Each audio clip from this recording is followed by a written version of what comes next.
মন দিয়ে শোনেন, হাদিসের বর্ণনা আবু দাউদ শরীফের 174 নম্বর হাদিস। বিবির কাছে গেলা, যাওয়ার পর দরজা বন্ধ করলা, পর্দা ফালাইলা, এরপর আল্লাহ প্রদত্ত ভালোবাসা তোমাদের মাঝে সম্পর্ক কায়েম হলো। পরের দিন তুমি বন্ধুদের সাথে বসলা, বসার পর বললা ফাআলতু কাযা ওয়া কাযা, আমার এই হয়েছে তোদের ভাবির সাথে, সব বন্ধুকে বলে বেড়াইলা। তোমাদের মাঝে কি এরকম স্বভাব কারো আছে? সাহাবারা সবাই চুপ। নারীদেরকে বললেন তোমাদের মাঝে এই স্বভাব কাদের আছে? যারা তাদের বান্ধবীদের কাছে তোমাদের স্বামীর সাথে যা হয় এগুলো বলে বেড়াও। সব নারীরা চুপ। এক নারী সাহস করে দাঁড়িয়ে গেল, দাঁড়িয়ে বললেন ইয়া রাসূলুল্লাহ ইন্নাহুম লা ইয়াতাহাদ্দাসুনা ওয়া ইন্নাহুন্না লা ইয়াতাহাদ্দাসনা। পুরুষদের মাঝে কেউ কেউ এই অপরাধটা করে, নারীদের মাঝেও এই অপরাধটা কেউ কেউ করে ইয়া রাসূলুল্লাহ। নবীজি বললেন তাই নাকি? কয় হ্যাঁ।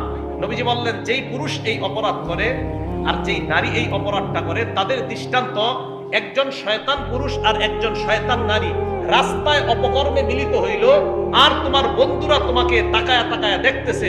তুমি যদি বন্ধুদের সাথে বিবির কথা বলে বেড়াও, আর বিবি যদি বান্ধবীদের সাথে স্বামীর কথা বলে বেড়ায়, তাদের ভালোবাসা মহব্বত পূর্ণ সম্পর্ক বলে বেড়ায়, নবী বলেন ওই স্বামী পুরুষ শয়তান আর ওই মহিলা নারী শয়তান। ওই স্বামী সবচেয়ে নিকৃষ্ট হবে কিয়ামতের ময়দানে আল্লাহর সামনে। যেই স্বামী তার স্ত্রীর সাথে কি হয় না হয় সব বন্ধুদেরকে বলে বেড়ায়, ওই স্ত্রী সবচেয়ে নিকৃষ্ট মহিলা হবে আল্লাহর কাছে কিয়ামতের মাঠে, যে তার বান্ধবীদের কাছে সব বলে বেড়ায় স্বামীর সাথে কি হয় না হয়। এই অপরাধগুলো থেকে আল্লাহ আমাদের সমাজকে বেঁচে থাকার তৌফিক দান করেন।